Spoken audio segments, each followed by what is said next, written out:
عباد الرحمن الذین یمشون علی الارض ہونا،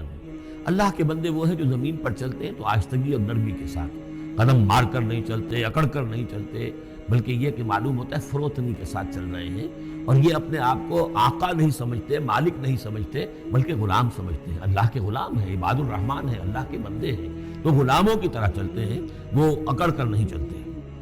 وَإِذَا خَاطَبَهُمُ الْجَاهِلُونَ قَالُوا سَلَامًا، ایک ان کا وصف یہ ہے کہ جب جاہل لوگ، اجڑ لوگ، مشتعل مزاج لوگ خام خواہ ان سے الجھنا چاہیں، بحث و مباحثے میں انہیں جو ہے وہ خام خواہ الجھانا چاہیں، تو وہ کہتے ہیں سلام، وہ الجھتے نہیں، بحث و تمہیز کے اندر نہیں۔ جب وہ دیکھتے ہیں کہ ایک شخص بحث پر اتر آیا ہے، وہ اب بات سمجھنا نہیں چاہتا، اس کے اوپر ضد جو ہے وہ مسلط ہو چکی ہے، تو اب خام خواہ اس کے ساتھ وہ الجھے رہنا، جس کو ہم کہتے ہیں ہمارے ہاں وہ پنجاب میں یہ سینگ پھنسا کر آدمی جو ہے وہ اپنا وقت ضائع کرے، اس کا بھی وقت ضائع کرے، کوئی فائدہ نہیں۔ میچور آدمی یہ کہ دیکھے اگر تو واقعی یہ بات سمجھنا چاہ رہا ہے تو سمجھائے، نہیں سمجھنا چاہتا، اس کی اصل میں نیت ہی نہیں ہے، تو پھر خام خواہ اس کے ساتھ الجھنے کا فائدہ نہیں۔ والذین یبیتون لربہم سجدا وقیاما، اور وہ لوگ کہ جو راتیں بسر کرتے ہیں اپنے رب کے لیے سجدے اور قیام میں۔ یہاں وہ بات بہت واضح ہو گئی، جہاں تک 5 فرض نمازیں ہیں وہ تو فرض ہیں، وہ تو تعبیر سیرت کی بنیادیں ہیں، ان کی تو مداومت کرنی ہے۔ والذین یحافظون والذین هم علی صلواتہم یحافظون، لیکن یہ لوگ جو ہیں جن کے دل آشنا ہو گئے ہوں اللہ سے، اگر یہ اللہ کے ساتھ دوستی ہو چکی ہے تو پھر یہ کہ رات کا وقت ہوتا ہے کہ جس میں پھر بندہ اٹھتا ہے، کوئی دیکھ نہیں رہا ہے، لوگ سوئے ہوئے ہیں، کوئی ڈسٹربنس نہیں ہے۔ خیر ہماری تو آج کل شہری زندگی میں راتوں میں بھی ڈسٹربنس رہتی ہے، لیکن یہ کہ عام طور پر بہرحال دن کے مقابلے میں تو ایک سکون کی کیفیت ہوتی ہے، اس وقت اپنے رب سے راز و نیاز کی باتیں، کبھی اس کے سامنے کھڑے ہیں، کبھی سر بسجود ہیں۔ والذین یبیتون لربہم سجدا وقیاما والذین یقولون، اور وہ کہتے رہتے ہیں سب کے باوجود، ربنا اصرف عنا عذاب جہنم، اے رب ہمارے عذاب جہنم کو ہم سے پھیر دے، دور کر دے۔ یہ سورہ نور میں بھی ہم نے پڑھا تھا کہ وہ ساری شخصیت جو ہے بیان کرنے کے بعد وہ اس کے بعد بھی لرزاں و ترساں رہتے ہیں۔ یوما تتقلب فیہ القلوب والابصار، ڈرتے رہتے ہیں اس دن کے خیال سے کہ جس میں نگاہیں اور دل الٹ دیے جائیں گے قیامت کے دن سے۔ ان عذابہا کان غراما، یقیناً اس کا عذاب جو ہے وہ چمٹ جانے والی شے ہے۔ انہا ساعت مستقر و مقامہ، پروردگار وہ جگہ جہنم جو ہے یقیناً بہت بری جگہ ہے، مستقل قیام کے لیے بھی اور تھوڑی دیر کے لیے بھی۔ جو میں نے عرض کیا تھا کہ دنیا میں بری سے بری جگہ بھی جو ہے اس میں بھی آپ تھوڑی دیر کے لیے جائیں گے تو ریکریشن ہو جائے گی چینج کی وجہ سے، اور اچھی سے اچھی جگہ جو ہے اس میں بھی مستقل رہنا پڑے تو پھر اس کے اندر کوئی حسن اور کوئی جو ہے دلچسپی باقی نہیں رہے گی۔ تو اس کے بجائے جو جنت کا اور جنت کا تصور دیا جا رہا ہے، جنت اتنی اچھی جگہ ہے کہ مستقل طور پر رہنے کے باوجود اس کی دلچسپیوں میں، اس کی رعنائیوں میں کوئی کمی نہیں ہوگی، اور جہنم اتنی بری جگہ ہے کہ ایک لحظے کے لیے بھی کسی کا قدم وہاں گیا تو وہ اپنی پوری جو ہے سختی اس کے اوپر ظاہر کر دے گی۔ والذین اذا انفقوا لم یسرفوا ولم یقتروا وکان بین ذلک قواما، اور وہ لوگ جو خرچ کرتے ہیں تو نہ تو وہ اسراف کرتے ہیں اور نہ ہی بخل سے کام لیتے ہیں، بلکہ اس کے بین اعتدال جو ہے واقعہ یہ ہے کہ دنیا کا مشکل ترین کام ہے، توازن اور اعتدال۔ ظاہر بات ہے یہ لوگ جو میچور ہیں، سمجھدار ہیں، اب ان کے ہاں یہ ہوگا کہ ان کے اس خرچ کرنے کے معاملے میں بھی اعتدال ہوگا۔ والذین لا یدعون مع اللہ الہا آخر، 3 کبیرہ گناہ وہ ہیں جیسا کہ ہم نے پڑھا ہے سورہ نساء میں بھی، ان تجتنبوا کبائر ما تنہون عنہ، تو بڑے بڑے گناہ وہ کون سے ہیں کہ جن سے اگر تم باز رہو تو باقی چھوٹے گناہ تو اللہ تعالیٰ جو ہے وہ معاف بھی کرتا رہے گا۔ اور ان میں سے سب سے بڑا تو 2 مرتبہ فرمایا شرک، اور شرک کے بعد پھر قتل ناحق اور پھر زنا، یہ 3 ہیں۔ قتل ناحق سے بھی در حقیقت تمدن کی جڑ کٹ جاتی ہے، اور زنا سے تمدن جو ہے وہ سڈاس بن جاتا ہے، پھر اس کے اندر گندگی ہو جاتی ہے۔ تو اس حوالے سے یہ 3 چیزیں یہاں بیان کی جا رہی ہیں۔ والذین لا یدعون مع اللہ الہا آخر، وہ لوگ کہ جو نہیں پکارتے اللہ کے ساتھ کسی اور معبود کو۔ ولا یقتلون النفس التي حرم اللہ الا بالحق، نہ ہی قتل کرتے ہیں کسی جان کو جس کو کہ اللہ نے محترم ٹھہرایا ہے مگر حق کے ساتھ۔ قتل کے بدلے قتل والا معاملہ ہے، یا مرتد کا قتل ہے، یا زانی شادی شدہ کا رجم ہے، جو بھی ہے۔ ولا یزنون، نہ وہ زنا کرتے ہیں۔ ومن یفعل ذلک یلقى اثاما، اور جو کوئی بھی یہ کام کرے گا وہ اس کی پاداش کو پکڑ کر اس کو جو ہے اس حاصل کر کے رہے گا، یعنی لازماً اس کی سزا اس کو مل کر رہے گی۔ یلقى اثاما یضاعف له العذاب یوم القیامہ، قیامت کے دن اس کا عذاب دگنا کر دیا جائے گا۔ یہ آیت اس اعتبار سے بہت اہم ہے کہ منکرین حدیث نے بہت شور مچایا ہوا ہے کہ قرآن مجید میں کہیں عذاب قبر کا کوئی تذکرہ نہیں ہے، صراحتاً واقعتاً نہیں ہے، احادیث میں بہت تفصیل ہے، لیکن یہ کہ یہ مقام ایسا ہے کہ جس سے ثابت ہوتا ہے کہ قیامت کے دن سے پہلے بھی عذاب ہے۔ یضاعف لہ العذاب یوم القیامہ، دگنا کیا جائے گا ان کے لیے عذاب قیامت کے دن۔ اس کا مطلب ہے کہ عالم برزخ میں بھی ان کے لیے عذاب ہے۔ اور جو فرمایا گیا ہے کہ یہ جو قبر کا گڑھا ہے یا یہ جہنم کے گڑھوں میں سے ایک گڑھا ہے اور یا جنت کے باغیچوں میں سے ایک باغیچہ ہے، اور یا تو وہاں ایک کھڑکی کھول دی جاتی ہے جنت کی جہاں سے ٹھنڈی ہوائیں اور خوشبوئیں آتی رہتی ہیں، اور یا یہ کہ کھڑکی کھول دی جاتی ہے جہنم کی طرف جس سے آگ کی لپٹ اور گرمی جو ہے اور لو جو ہے وہ آتی رہتی ہے۔ یضاعف لہ العذاب یوم القیامہ، قیامت کے دن اس کے لیے عذاب دگنا کر دیا جائے گا، ویخلد فیہ مہانا، اور پھر وہ رہے گا اس عذاب میں ہمیشہ ہمیشہ۔ الا من تاب، ہاں استثناء ہے، استثناء یہ ہے من تابہ، جو جس نے توبہ کر لی دنیا ہی کے اندر موت کے آنے سے پہلے پہلے، معلم یغرغر، الا من تابہ وآمن، اور ایمان لایا۔ گویا کہ جو شخص اس قسم کے گناہوں میں مبتلا ہوتا ہے چاہے وہ قانوناً کافر نہ ہو، حقیقتاً وہ کافر ہو جاتا ہے، ایمان اس کے دل سے نکل جاتا ہے، لہذا توبہ گویا کہ اثر نو ایمان لانے کے مترادف ہے۔ الا من تاب وآمن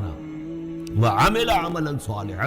اور وہ پھر عمل کرے نیک، فاولئک یبدل اللہ سیئاتہم حسنات، تو ایسے لوگوں کی برائیوں کو اللہ تعالیٰ نیکیوں سے بدل دیتا ہے۔ اس کے دونوں معنی ہے کہ توبہ کے نتیجے میں ایک تو نامہ اعمال میں جو اندراج ہوا تھا برائی کا وہ صاف ہو جائے گا اور اس کی جگہ نیکی کا اندراج ہو جائے گا، اور یہ معنی بھی ہے کہ زندگی میں اس دنیا میں توبہ کے نتیجے میں اخلاق جو ہے وہ پاک صاف ہو جاتے ہیں، دامن اخلاق کے دھبے دھل جاتے ہیں، اور انسان کا جو دامن کردار ہے پھر صاف شفاف ہو جاتا ہے۔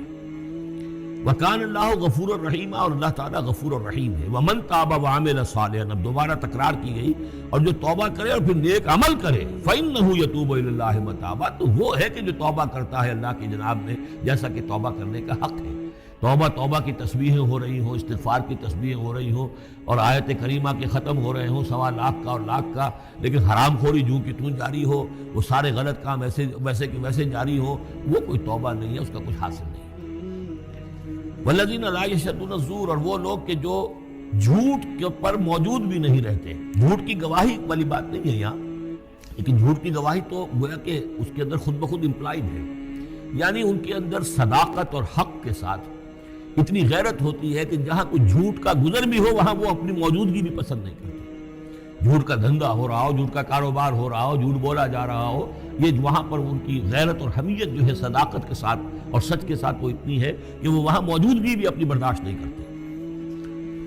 وَإِذَا مَرُّوا بِاللَّغْوِ مَرُّوا كِرَامًا، اسی طریقے سے جب وہ کسی لغو کام کے پاس سے گزرتے ہیں تو اپنے دامن کو بچا کر گزر جاتے ہیں۔